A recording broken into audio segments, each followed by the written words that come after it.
네, 이번에는 핵심 경제 이슈를 자세히 파헤쳐보는 경제 언박싱 시간입니다. 네, 오늘은요 상속 증여세 이슈 그리고 반도체 특별법에 대해서 이야기를 해볼 텐데요. 오늘은 연합인포맥스 서영태 기자가 나왔습니다. 안녕하세요. 예, 안녕하세요. 어서 오세요. 네. 요새 드라마 재벌집 막내 아들 데이트잖아요. 네. 좀 보셨나요? 저도 봅니다. 아, 네. 그러세요? 저 재밌게 보고 있는데 재벌가 비서가 이제 재벌집 막내 아들로 회귀하는 드라마인데 네. 정말로 큰 인기를 끌고 있습니다. 시청률 한 20% 가까이 나왔다고 해요. 그렇죠. 드라마가 인기가 있으니까 이제 그 드라마의 모티브가 된 현실 세계 재벌 그룹도 네. 시청자들이 또 국민들이 다시 관심을 또 갖고 네. 있어요. 그래가지고 이제 뭐 저도 이런저런 관심을 갖고 있는데 최근에 구광모 LG그룹 회장이 주식담보대출을 받았다는 뉴스를 제가 봤거든요. 네.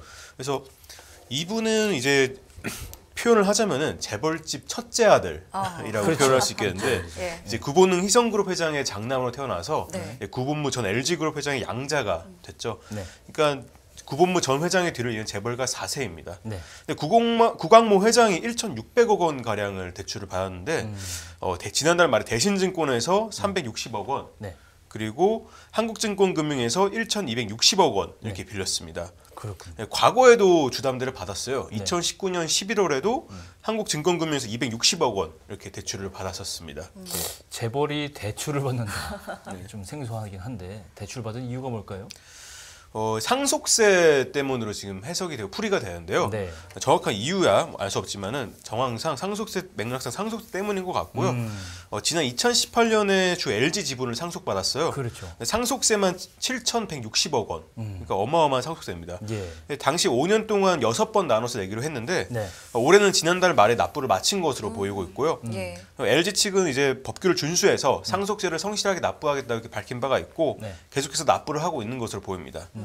오늘 이야기하려는 거는 상속세랑 증여세인데 네. 대기업 이야기로 시작을 했어요. 네. 근데 이제 관심을 좀 모으려고 대기업 이야기로 시작했는데 사실 중소기업에 관한 이야기거든요. 네. 중소기업과 가게의 이제 상속 증여세 부담을 좀 완화해야 할 그런 이유들에 대해서 좀 설명을 하려고 합니다. 네, 지금 국회에서는 이 상속 증여세 공제 한도라던가 이제 대상에 대해서는 이제 합의를 진행하고 있는데 그렇다면 우리나라 상속세율이 세계에서는 뭐 어느 정도 수준에 지금 있는 건가요? 네, 우리나라 상속세율이 세계 최고 수준입니다. 음.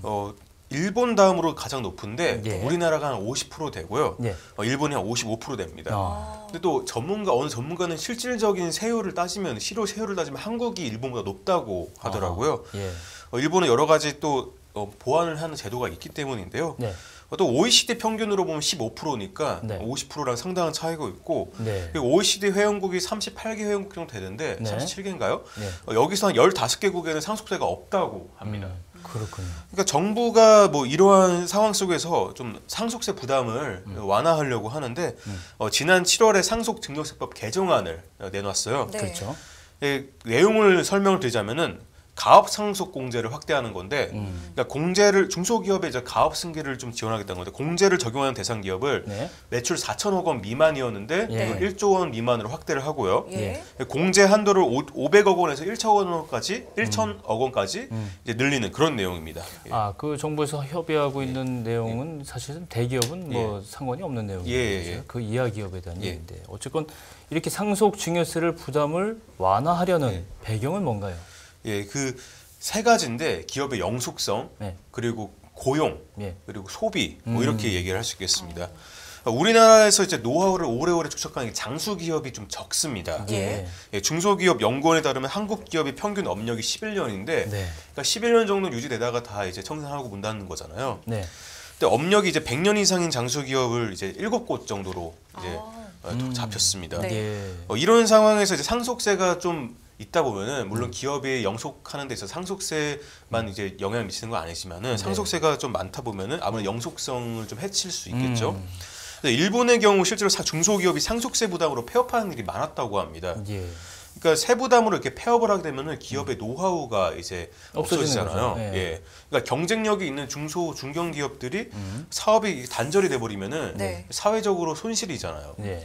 그러니까 일본의 실수를 반복하지 말자 뭐 이런 취지에서 중소 중견 기업을 더 크게 성장할 수 있도록 지원을 하자 뭐 이런 취지로 만들어진 이런 나온 이런 개정안입니다. 그렇군요. 처음에 영속성과 고용과 예. 소비 말씀해 주셨는데 예. 그럼 고용에는 어떤 효과가 있을까요? 이제 고용에도 이제 근로자 입장에서도 되게 좋은 게 뭐냐면은 일단은 일자리 수가 유지가 되죠. 그렇죠. 기업이 이제 문을 안 닫게 되면은 그러면은 이제 계속해서 그 직원들을 같이 고용을 할 거 아닙니까? 네. 네. 윤석열 대통령도 얘기를 했는데 기업이 영속성을 갖고 잘 운영돼야지 근로자 고용 안정이 보장된다 예. 이렇게 얘기했습니다. 네. 그러니까 중소 중견 기업이 이제 새 부담으로 사업을 접지 않고 네. 또 일자리를 또 유지시킬 수 있도록 네. 또 근로자가 그로 인해서 피해를 보지 않도록 하기 위해서 이런 좀 사업을 접을 만한 이런 요인을 좀 차선에 좀 제거를 하려는 그런 네. 취지이고요. 예. 또 일자리 창출은 또 오래된 기업일수록 좀 많이 한다고 해요. 예.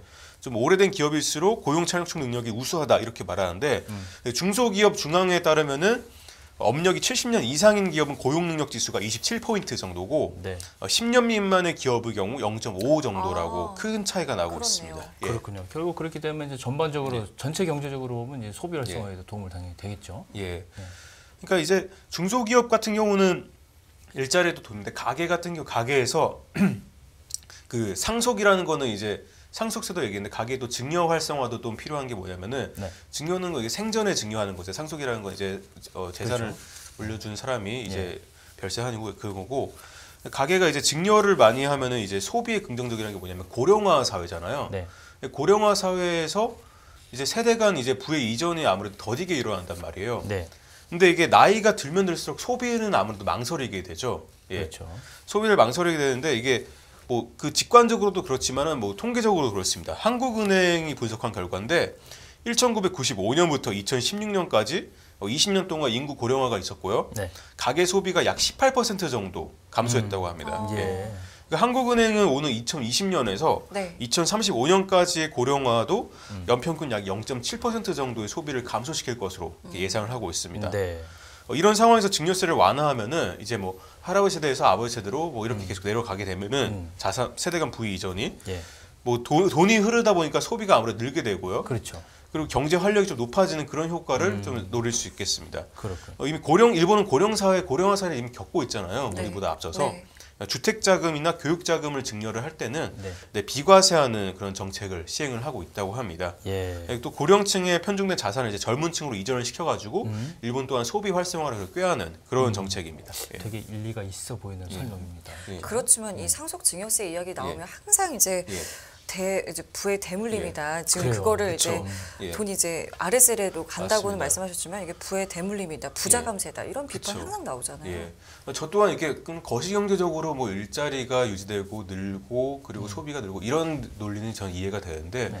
사실 이 공정이라는 잣대로 보면은 이게 좀 비판의 여지가 많이 있다고는 할 수 있어요, 그렇죠?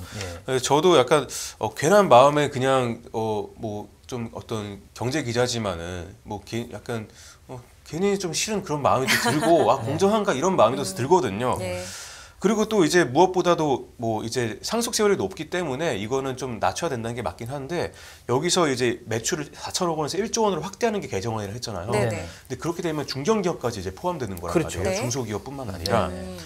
근데 여기에서 이제 왜 중견기업까지 돕냐 뭐 이런 아. 의견이 있고요. 이런 비판이 있어요. 예.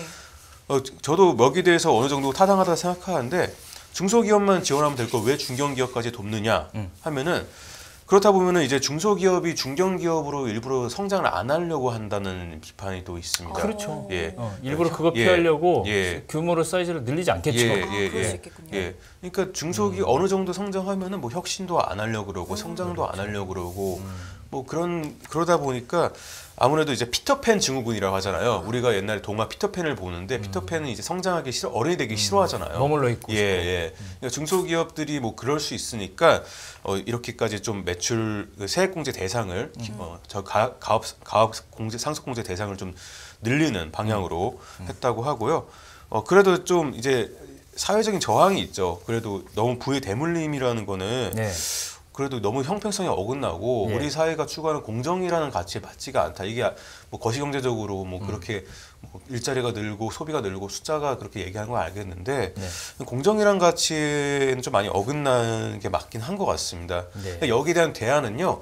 상속세 말고 그럼 자본이득세를 늘리자 이런 예. 대안이 있어요. 한국경제연구원의 아이디어인데 상속세를 이제 기업을 승계할 때는 걸림돌이 되지 않게 단기적으로 상속세율을 완화를 하고 예. 나중에 승계에 한정해가지고 그 자본을 받았잖아요. 지분을 받았잖아요. 그렇죠. 여기에 대해서 자본이득과세를 도입하자.